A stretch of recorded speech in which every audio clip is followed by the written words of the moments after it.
It has been a couple of weeks now since the mighty conclusion of Shane Dawson's Jake Paul / Is Everyone Secretly a Sociopath series. And now that the hype has died down and I'm fashionably late and will probably receive less than half the views I would have, I have a few words to say about it. Now, different people have given their varying opinions on the series, but guys, there's so much more to it. To sum it up with just one swooping opinion would be wrong. So look, the only way I can do this big old topic justice is to employ the 8-part video tactic. I think we're good. Yeah. Should I go shut it off? Yeah, you should. Now you, like I, probably went into this series about Jake Paul thinking that you were gonna learn something about Jake Paul. You would then be shocked to learn that the subject of this 8-part series about Jake Paul would not be appearing until the 5th part, until halfway through the series about Jake Paul. So what are we watching then? Well, naturally, we're gonna get straight into interviewing the ex-friends, girlfriends, no? Okay, first, we're watching an iNabber video. Then we're spending 40 minutes learning about sociopaths, which, spoiler alert, Jake is not one. Sure, you could take this as heavy criticism, as many people have. From a content creator's perspective, it makes sense though. Shane is trying to put some skin in the game for people who don't care about Jake Paul or even know who he is. When trying to create content for a wide audience, you need wide appeal. Imagine your mum or your dad or whoever is watching this series.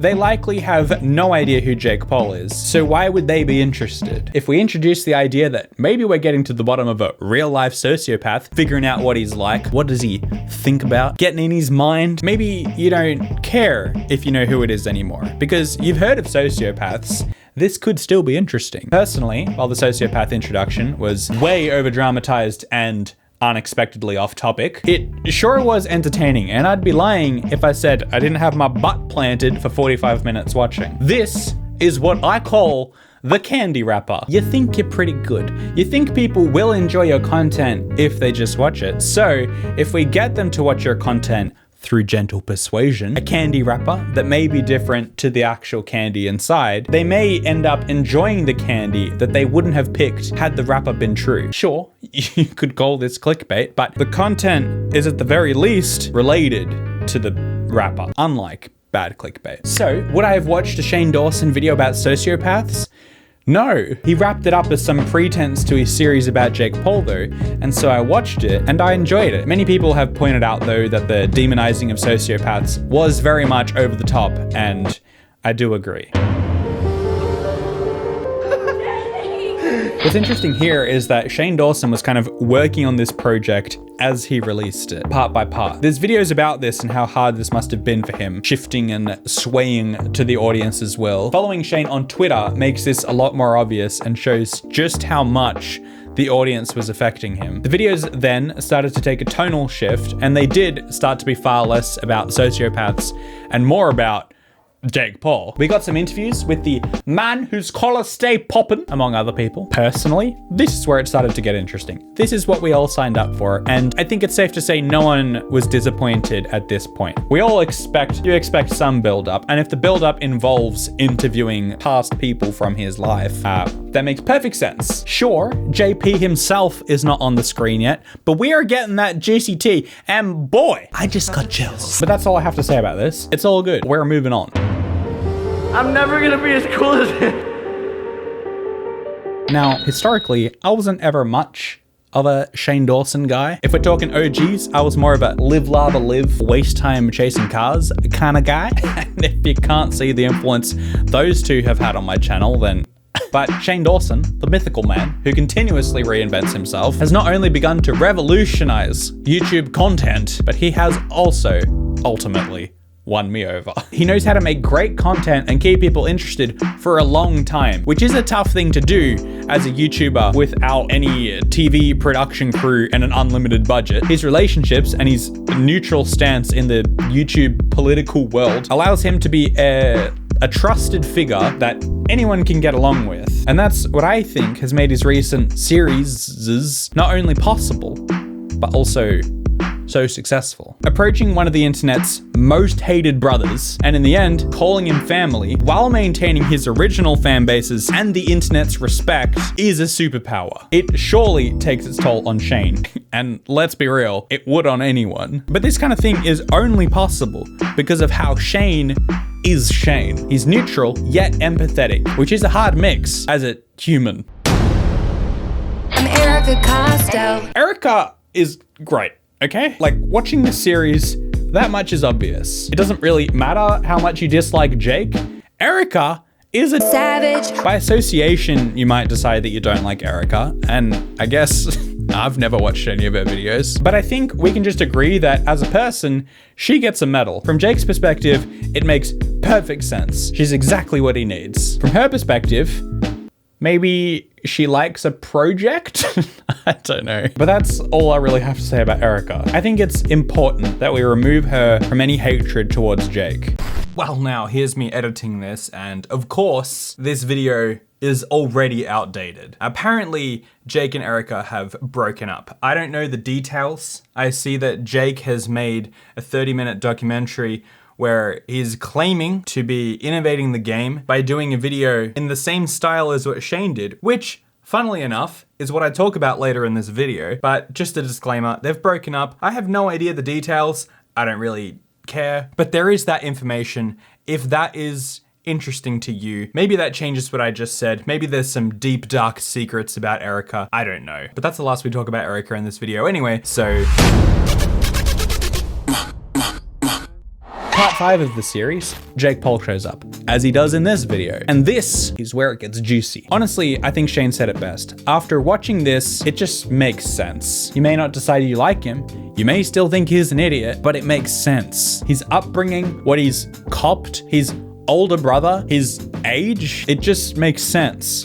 And that's important. As humans, sympathy is important. It's easy to jump on bandwagons about people we don't understand, but I think it's vital that if we're gonna hate someone, we should at least understand why they are the way they are. So that, at the very least, the hate is justified. I don't understand the obsession that people have about Jake Paul being the bad guy. People were upset that Shane was giving Jake a platform, which is scary to me and also dangerous. If you dislike someone you've heard some bad things about and then refuse them a platform, you're insane. To have only heard something about someone and then to not accept a statement from that person is a dangerous way to be. Sure, his words won't change what he has done. They at the very most will change your perception about why he's done what he has. But most importantly, we need to open and extend the courtesy to allow him to change. Let him become a better person. Let him become a better influence on the kids who subscribe to him. Let him step away from his history by first acknowledging it and then building that bridge. And let Shane help him do that. What's your obsession with forcing him to remain how he was? I think Jake genuinely has the potential to grow into a great guy. And I think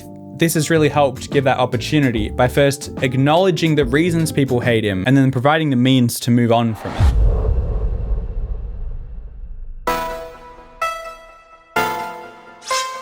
Shane's series, as I have briefly mentioned, is having an effect on how creators view their own content, which means that what Shane is doing is having a direct effect on YouTube itself. This series is not Netflix. It's too personal, too traditionally YouTube one-man band style, but it's so long form, so narratively driven that it's not what we have come to expect from YouTube content. And this is forcing so many of us to look at what we're doing and what we can learn from Shane and his series. Obviously, we're not all going to start making a series about some Paul brother or someone else, but I do think it'll be interesting to see how YouTube is affected by what Shane is doing and the type of content we start to see from even other creators in the next coming months. YouTube is always shifting, and this could be the start of a new wave of what is popular. Okay, so after watching 6 hours, 56 minutes, and 49 seconds of Shane Dawson talking about Jake Paul and sociopaths, I am left with one burning question. How much footage was there before they cut this thing down? No, but honestly, no other YouTuber has kept me that interested for so long. And at the end of the day, whether it had some positive effect on Jake Paul and his image or not, whether it's changing YouTube and its content or not, whether it's made Shane millions of dollars or not, it was entertaining content. And really, that's what YouTube is for. And while everyone has their opinion on how Shane could have done it differently, I think for that reason, he nailed it. Y'all can't handle this. Y'all So people basically think that you're manipulating kids watching to buy your merch. So I'm curious, like, what your reaction is when people say that's like crazy. I honestly think it's stupid that people think that's manipulative. You see, there ain't nothing wrong with it. Jake Paul has spoken. Get your wholesome merch in the description below. It says wholesome on it. I make videos pretty often. I'll see you next time.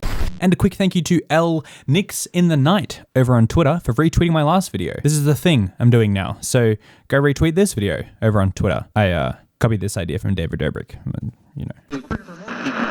Thank you for watching my video, but now that it's done, please watch another one.